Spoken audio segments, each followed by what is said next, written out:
The the Yeah. class that we're teaching today is called Be the Light, and it is a transformational class for women to really access their divinity and their inner Sophia.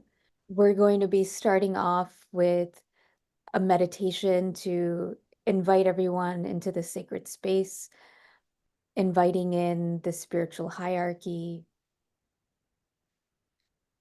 Prakriti, the source point from which all manifestation comes,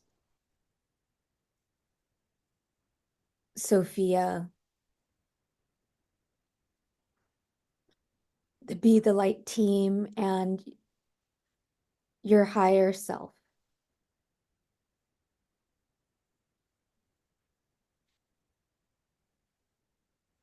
And calling all of our spirit team here to support this creation in each one of us individually in expressing as our highest potential, supporting us on that trajectory in our timeline, calling on the Holy Spirit, the breath of life that breathes through all of us and enlightens and enlivens every aspect of our being here. Also, acknowledging our beautiful co creator of reality, our planet Gaia, Earth consciousness, and giving thanks for the opportunity to dance and play and love and live and learn with her and on her and through her. And for each one that is here presently now and will be watching this recording. Thank you. Mhm. And so, yeah, we just want to say welcome to the class. Welcome to Be the Light. Um, we were inspired to do this class, a lot of it based on our own experiences and our own journey in coming into contact with the truest part of ourselves, and some of the spiritual work that we've done individually and together. And there just seems to be a call right now for women to come together to reclaim their space here on the planet as an equal, and also to reawaken our inner wisdom and reawaken the inner wisdom in humanity in general, and to reintegrate in sacred union within ourselves, with one another, and with the planet. I think what we're really looking forward to is building a community where the Sophia frequency, which is our innate beingness, is really able to shine and transform. And so our three principles are connect, clear, and be. Connect to the Sophia frequency, our multi-dimensional nature, who we are in entirety. That's throughout lifetimes, throughout time and space, not just in the physical form. Clear anything that doesn't allow us that access to our own divinity, knowledge, and frequency. And then being that frequency, not doing our frequency, but rather being the light that we are. And it's really a space to allow us to be ourselves, show up in our full entirety, and uncover as well as release any of the barriers that prevent us from being the light that's already there. So in a way, the flame and the sun's always shining. Whatever clouds are covering it up, we acknowledge them as just clouds. And sometimes we need a little bit of extra support to dissolve them. But ultimately, that sun, the light of our soul, is always shining. And this is a space to acknowledge that.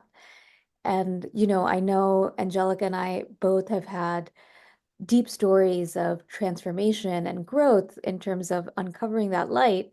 And Angelica, I'd love to hear more about yours. I feel like for most people who are on this call, you could kind of feel like you've lived like so many lifetimes in this lifetime. In a sense, it seems like this compressed soul journey to have as many experiences as possible. And it seems that those are necessary to come into like a fullness, and for me was really helpful in understanding the spectrum of human experience. And how to, once I kind of am getting this understanding of the spectrum of my human experience here, to be able to reintegrate that with my divine identity, our divine identity. It's a shared identity, actually.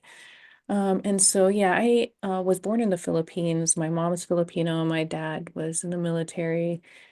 He was also of indigenous ancestry, Lakota, Shoshone, and Coeur d'Alene. And so what I didn't know in the beginning was actually how gifted my parents were. Both of them were prophetic dreamers. My mom's very energetically sensitive and can sense spirits and things like that. And what I found out about my dad later is about the dreaming, but then he also was able to read minds, which was kind of cool and creepy at the same time. Because I could always tell when he was trying to read my mind. And with the gifts they had, but they also had a lot of trauma, and so they played out their trauma, through me, which then I became now the lineage holder of complex trauma, all forms from both sides. So I basically came into not having any human container that I could trust. So that's been one of my biggest journeys. I ended up institutionalized twice. I wanted to give up on everything. And the second time, as I was walking out the door, I saw this sign that said, "Happiness is a choice." That was like my kind of first mini awakening. Like, wait, I can choose that? How does that work? And so that was the beginning of a great journey of reclaiming myself as a creator of my reality. And during that process, I've became a massage therapist, a yoga instructor, yoga therapist, learned Reiki, had become initiated in a variety of types of energy work, went to an intuitive school for 7 years, studied psychology that was trauma focused, because of my own journey and trying to understand myself and wanting to help people to unwind trauma in their body. And currently, I'm in interfaith school and studied under Vajrayana Buddhism and indigenous culture. I have been all over looking for myself. So, and that's where I ended up arriving. I realized that a lot of our journey is playing hide and go seek with ourselves, and the God that we're looking for, that love is ever present, always around us and within us. Yes, and I had to laugh. I've also been initiated through many deaths. I've had a house fire, divorce, cancer, went through a domestic violence situation that actually was like the biggest catalyst for my awakening. And I was able to alchemize that into accessing the still point within, actually, and accessing that eternal place within me that is untouched by the world. And so, taking all of the decades of learning and mm, experiences and alchemizing, it feels like it's time to kind of share bits of my journey and wisdom that I've gathered along the way that's helped me to become more integrated and more whole. It's time to share, and not hoping to tell you what to do or who to be, but just adding some bits along your path that may expand your perception and help you with your next step. And so Prachi has a beautiful story as well. So my name is Vinita Prachimararka, and I was born in India, in Ahmedabad. And for me, what's really important is to acknowledge my conception and my mother's pregnancy at that time, because it's really informed a lot of my health imprinting and things that I'm working with. My current mission in life is to really support people with preconception through early childhood. And that comes with bringing back memories and hearing stories of how my mother um, wasn't as supported when she was pregnant. And that meant that she was moving rooms a lot. It created a lot of nervous system aggravation for her. She felt unsupported. My father was working in the United States at that time. So um, her femininity and her ability to bear children was not really being recognized and appreciated in the way that it is actually in ancient Hindu texts and in Ayurveda. Um, but rather, she was going through a lot of stress. And I was born in India, came over to the United States when I was a few years old, and I grew up in Indiana. And as an Indian American person, that was challenging because my family held very strong Indian values, and we spoke Hindi at home. And I was in a predominantly white community, but white and black. There were very few Asian people. And so there was a way that I constantly felt othered or different, but not othered and different in a good way. My gifts weren't really celebrated. It was I wanted to do everything I could to fit in, even though I had pride for my heritage. And I definitely experienced some levels of bullying and a lot of sadness. Just looking back at my pictures, I realized that I was probably depressed as a child, but really loved school, and that was my safe haven, was learning. And eventually, I f- I was able to start unwinding the being loved only due to my grades or what I was creating in the world, but rather being loved for me. And that's because I went to a public boarding school that allowed that to happen.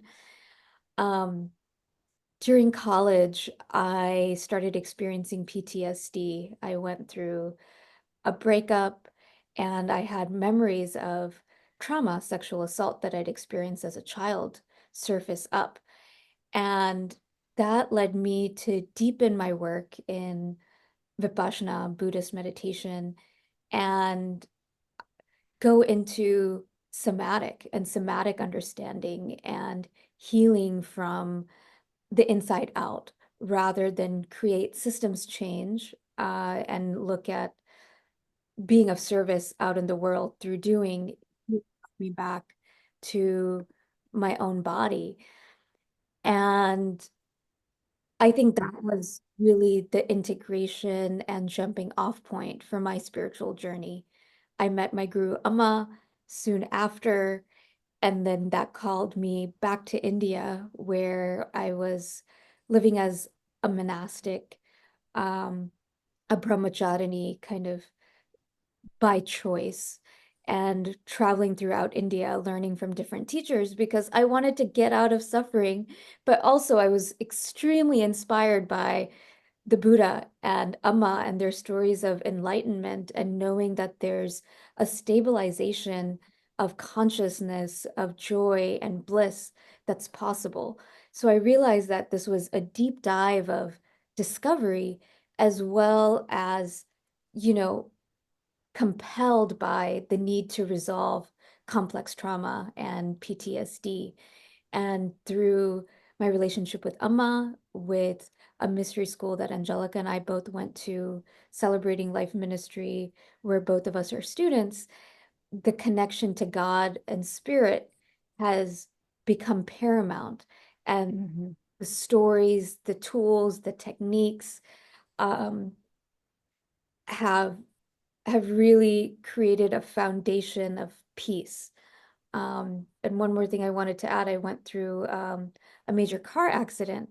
Then that started to help shift the imprints and bring in um, another alignment. So one of the main philosophies I have is every experience is there for soul evolution. And how do we work with radical compassion and radical responsibility for our experiences. And with that, I would love to share a poem with you to share, the frequency of the spiritual journey as well as kind of the fear that goes along with that. And so this is a poem that I wrote. There is an uncertainty as I stand at the edge of the abyss. Fall, they say, fall and the mother will catch you. Her arms are as wide as the sea, nay, the ocean. Don't you want to swim? The desire to be free? Head out of the clouds, past the ever shifting sands, into the stillness. The only splashes are fear. Let the salt dull melt, merge. Forget yourself. Would a drop rather be a drop or the vast ocean?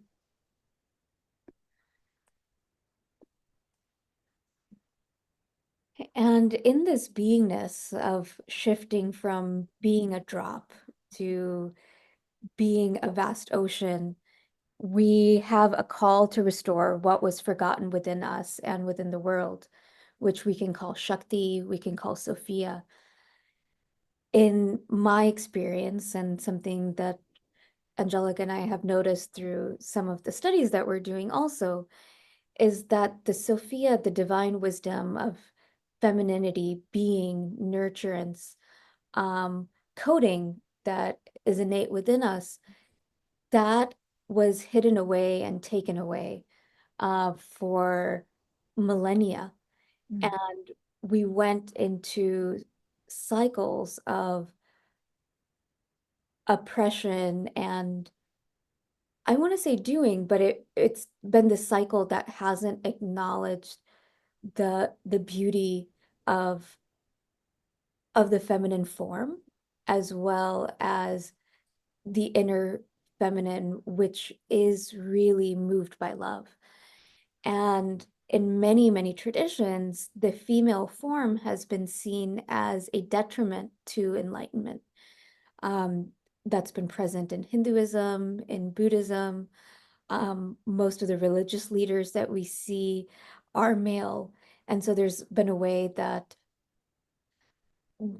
the wisdom of the feminine and the wisdom of female saints, as well as people who have embodied God consciousness within the female form, is becoming accessible to us again.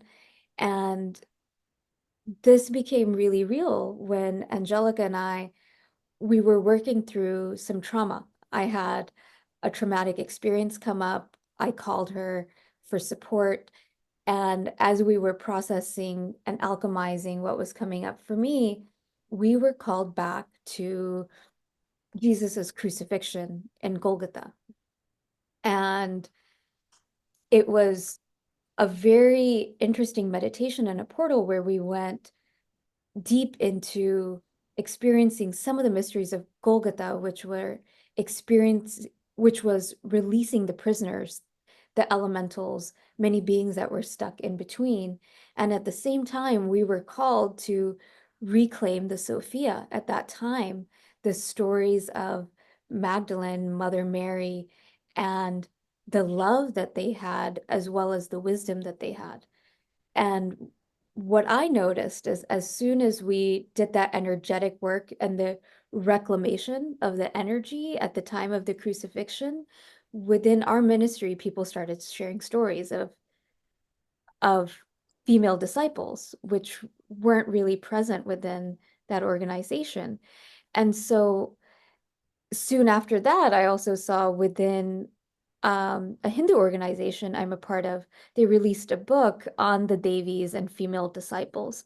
So I think it's really part of our work is bringing in the beauty of being in a female form and the gifts that it can offer us in terms of being of service to the world, to the planet, as well as planetary and intergalactic evolution. a lot of what's happened is the suppression of the wisdom of the heart, and the wisdom of the heart is guided by the divine. And so we've had the mind ruling without the heart, and creating an imbalance of polarities. And so what is happening now is a sacred union of the of the Sophia and the Christos energy here within each one of us, um, and here on the planet, in every cell, like in every aspect of manifestation, bringing back an integration of these polarities. The true function of polarity is actually creation, and that polarity has been distorted, and we're really seeing that now in our politics and in other spaces and on the planet, that there has been a distortion on the understanding of polarity. And so we're reintegrating these aspects. You can see here an awakened heart with the illumined mind, the ability of the feminine to surrender to the divine, the flow, and then the masculine aspect having the sovereign leadership. And I pulled out feminine and masculine in here so that we don't get confused that these are things that are just for women or for men, but these are energies that work together within us and within the system. And so the point of this is for harmonious conscious creation, that we all become creators from a higher space that does not create more entropy in the system, but more balance and harmony. And as you know, we are definitely tipping the scales in a direction. But what that's doing is it's forcing us to look at how we are out of harmony and how we can come back into harmony. And so we're just going to do a quick practice here. So if you can see on the screen, you can see the infinity symbol. And so you're just going to take a moment and bring your awareness into your heart. And just feel the pulse of your heart. In many traditions, the heart is a portal point, in particular the high heart, uh, for unconditional love and divine wisdom. And in a polarized heart, in a polarized world, our heart can sometimes feel split, right? That we might feel tension because we're leaning one way or another. And so we're going to bring integration back into the heart space. So we're going to allow the warmth of your heart to just expand. And just take a moment to think of something you're grateful for. Gratitude brings the heart back into coherence. Something that you're really grateful for, one thing, many things, everything. And feel that sensation of gratitude in your heart.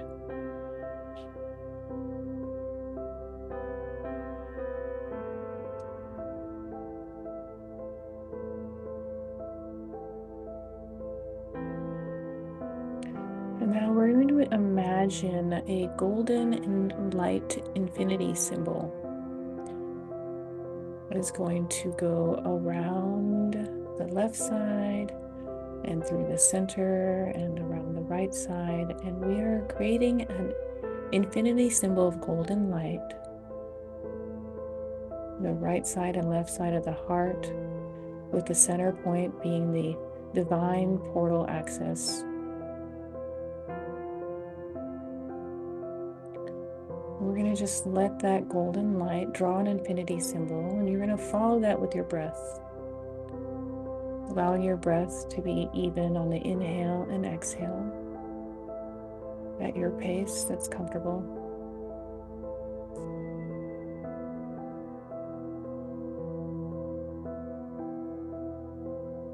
Feeling that integration, that harmony, the balance between the witnesser and the experiencer.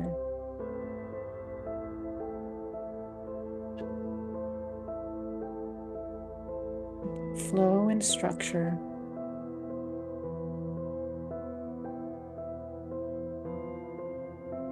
Intuition and action.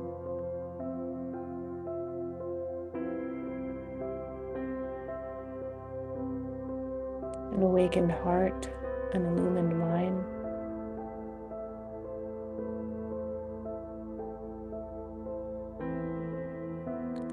Surrender to the divine and sovereign leadership.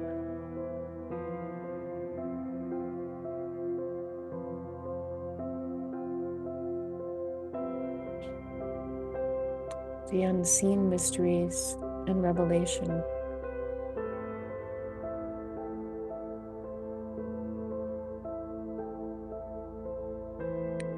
The Sophia and the Christos.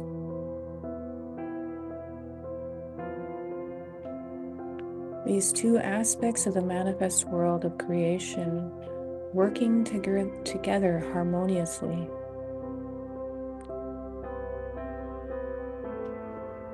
There's a dance of light.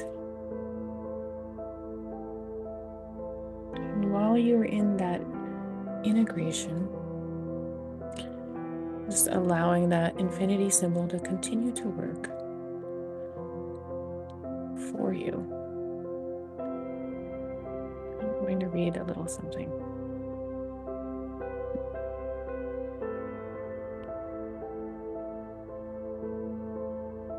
We exist somewhere between the material and the mystery. We dance with our inner vibrating selves. We are the mountains being born. We are the torrential rain. Our electric minds charging ahead of its own existence, chasing after the unborn moment, or slipping into that which has passed away. In moments of truth, gliding into its own non-existence. We exist somewhere between the material and the mystery, something like the brilliance of the stars and the darkness that cradles them. We exist somewhere between the illusion of form and the certainty of an exploding universe, as distinct as the colors of the rainbow bleeding into one another. We exist somewhere between the material and the mystery. Let us inhale all beginnings and exhale their destruction into the space between you and me. We are the no thing that is the container of the all in the arms of the nameless.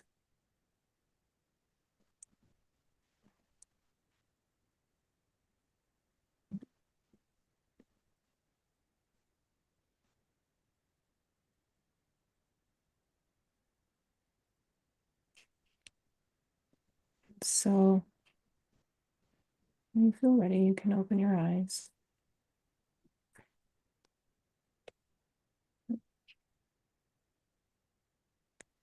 So we're going to go back to the beginning. I always love this shirt. The universe exploded out of nothingness 14 billion years ago. And all I got was 100 trillion interconnected cells, a self-aware consciousness, and this lousy t-shirt. So, um, I had this a couple, 2 or 3 experiences, and each one built on the other, where I had this correction of understanding of what embodiment is. I've heard for so many times that the body is the car, this is a meat suit, this is our, our clothing, and that you just take off the clothes. But what I was shown and what I experienced, in particular at the end of a breathwork session, it became very clear to me, is that I shot out into this expansive space of just being pure light. And then when I looked, it's like, relative.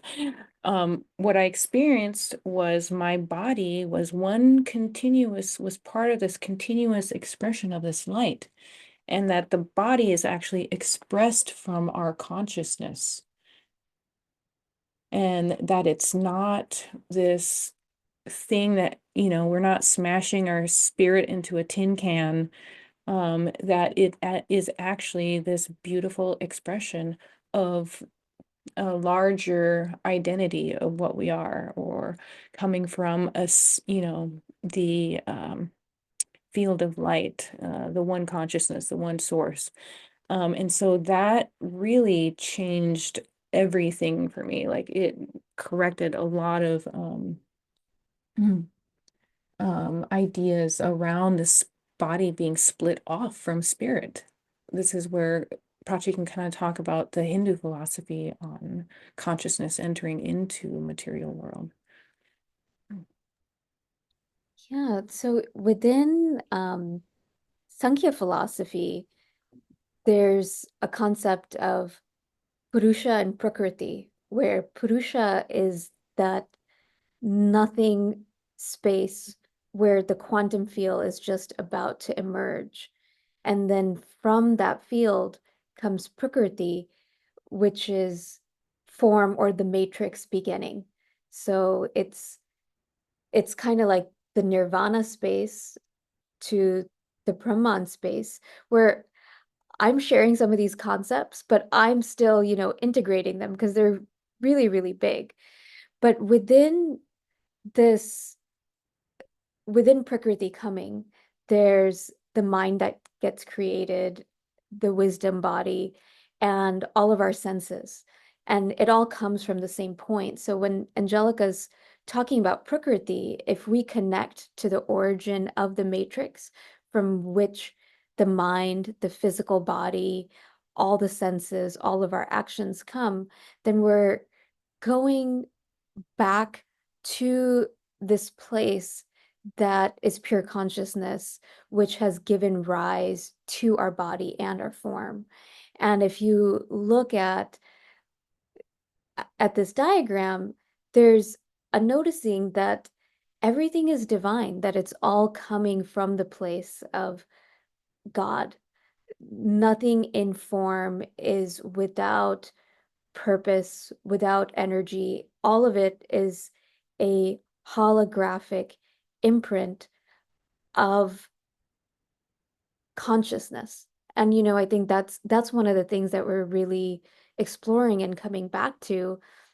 And I'd love to look at the slide of the five koshas Mhm. because I think that really helps us recognize that while, in our unconsciousness, and I think this actually has to do a lot with birth because you just see the physical body come out at birth, or people think that they become the physical body, that we are not just the physical body. The physical body is actually the the last step in the process. The bliss body, Anandamaya Kosha, that's the interconnected body with the entire cosmos. And from that arises the wisdom body, Vijnanamaya Kosha, which is the cosmic body, which has that knowledge and information of us as multidimensional selves through our monad, through our many lifetimes. It's containing those memories of wisdom, which I would hypothesize is the Sophia. From that space comes the mind and our emotional body, and then our energy body and our physical body. And so our physical body, even though it's smaller, when we connect into coherence, when we connect with our heart, when the pineal gland gets activated, we're able to access all five of these bodies. They get transformed, and we're in unity consciousness. Yeah, and so what happened? We're this one continuous fractal, unique fractal of the divine light. And our experience here is actually supposed to be the integration of the bliss body all the way through these levels into the physical body. And our experience here, I think the original intention was to be blissful, and still experience the contrast of not, I wouldn't say duality because duality splits polarity. Polarity is actually a spectrum, which creates contrast in our life here so that we can have a variety of experiences. So I had this like kind of experience and knowing of like this like, wow, like I'm a limitless being having the experience of having a limited form. Like, how amazing is that? I get to have all these like experiences of emotions and I'm like chopping onions. Like, that's the most amazing thing I've ever done. Um, that, as these limitless beings, as just light, we're just this like tone. We're just like boop, but we come down here and we get to do all these different things and play. But because of the imbalance, we've lost access and integration of all these bodies, and in particular the bliss body, which is Vinita said is our connection to the divine. Some years ago, I think it's 2019, I was on a hike with a friend, and this amazing eucalyptus tree was there, and I went up to hug it, and I was instantly like transported to this space. I lost my sense of identity, and all I experienced was everything being energy and information. And I was just seeing streams of energy, streams of information, and I didn't, I was just kind of in that space. And when I came back, what I realized was when I was with this tree and experienced a tree as energy, that the tree didn't think to itself, oh, I'm a tree. Like it wasn't defined, it didn't have an identity, it just was. What's happened is that over time and through the lineage of ancestors, and we've taken on a lot of imprinting, a lot of programming. From the moment of birth, we've given a name. We're told this is how we're supposed to be. And there's so many definitions coming at us from so many different spaces. And then you throw in experiences that overwhelm our energetic, like our nervous system. And then it just kind of creates this knot of identities and things we think we are. And then it collapses our sense of awareness and our sense of self-knowing into this smaller entanglement of identities. And so what I've experienced that's helped to disentangle these identities is when I started to be able to stabilize an identity and expanded awareness into to higher states of consciousness, the still point within, the 0 point within, that's allowed me to witness these imprints rather than become overly identified with them, and thus be able to unwind them and return them back to source. And so I think you have an interesting story about Mira here. I do. So, as Angelica and I were creating this class, I was like, oh my gosh, the story of Mirabai, one of the most famous Bhakti Indian state saints, is the story of alchemy.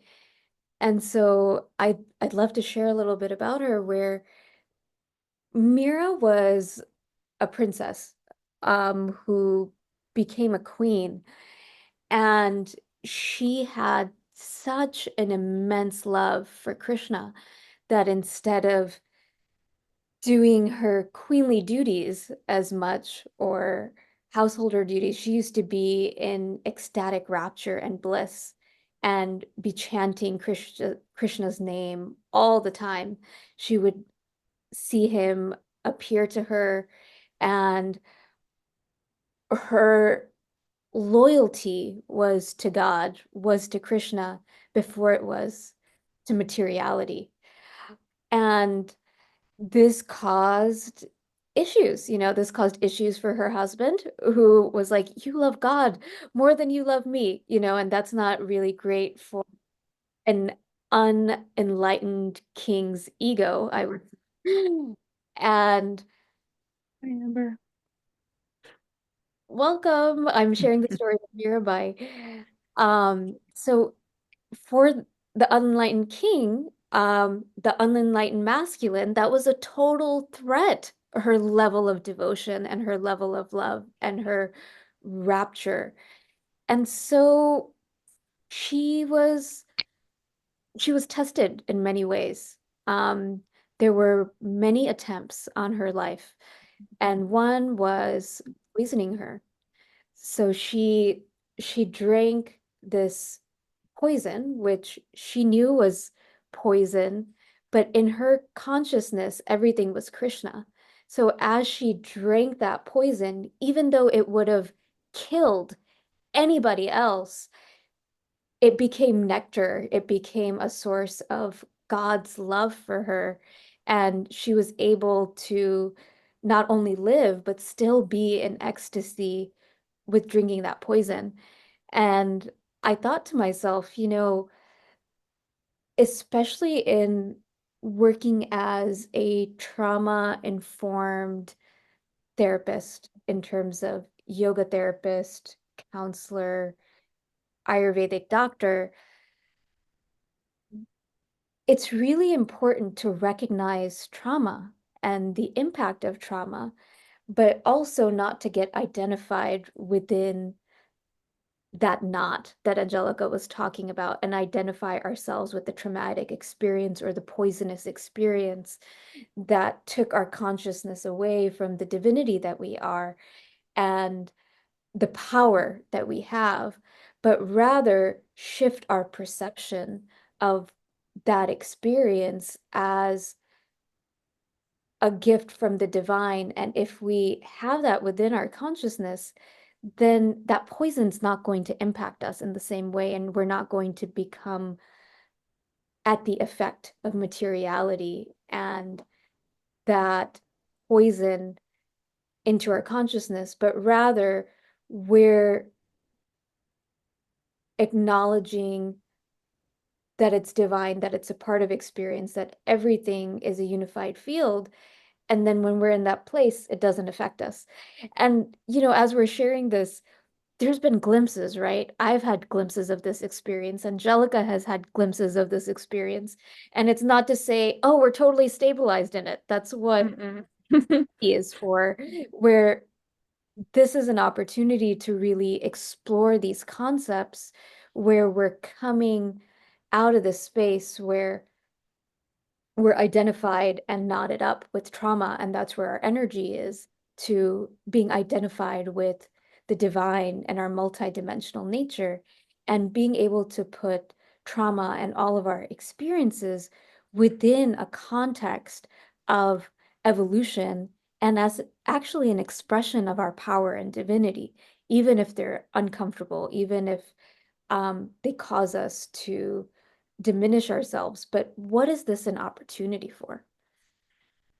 Mhm.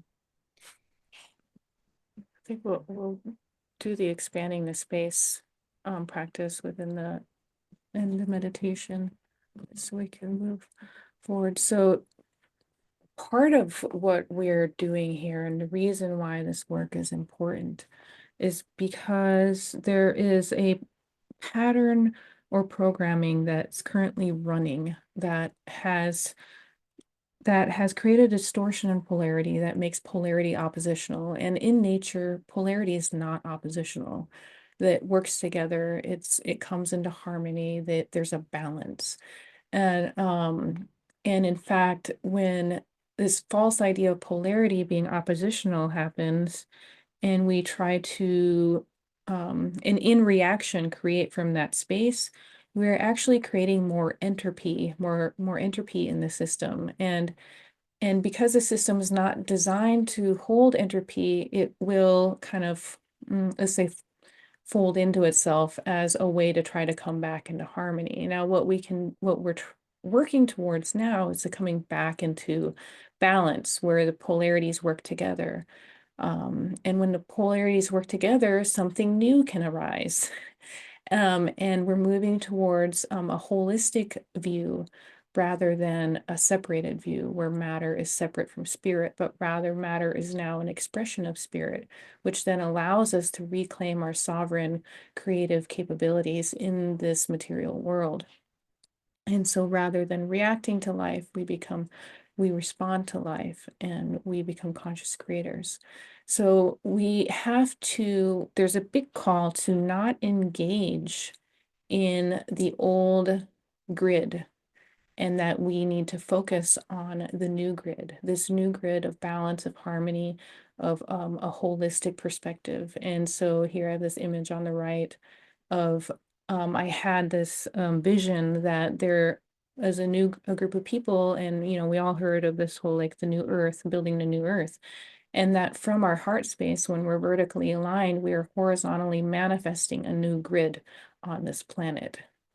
And so that is part of the reason for the importance of kind of re-knowing ourselves. I'm sure there was a moment in your life when you knew anything was possible. And when I saw a goat dressed up as a chicken, I knew anything was possible.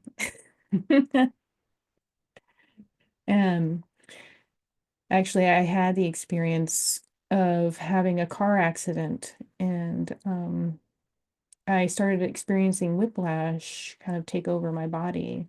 And I happened to be at it was a Catholic church with this very odd Italian priest who the Catholic Church had kind of cast into the corner of the city because he was unusual and they did not understand him. And and I loved him because he was literally an emanation of love. And he would do blessings, which you never saw. And that night, I received a blessing. He kind of gave me this look, didn't say anything, just gave me this look like everything's going to be okay. And I went over and I was just in kind of prayer and just feeling so much love and gratitude for being there and just for the love that he is and having my community there and just was so focused on all my blessings, didn't even think about my car being totaled, didn't think about like the whiplash that was going on in my back and what I'd have to do about that. And literally within a minute, every everything in my body melted away. All the whiplash was gone. A knot that I had in my neck for like months was gone, and it just melted away. And that was one of those moments where I knew like that miracles were possible. And it's been a question of mine, how do we access that miracle space?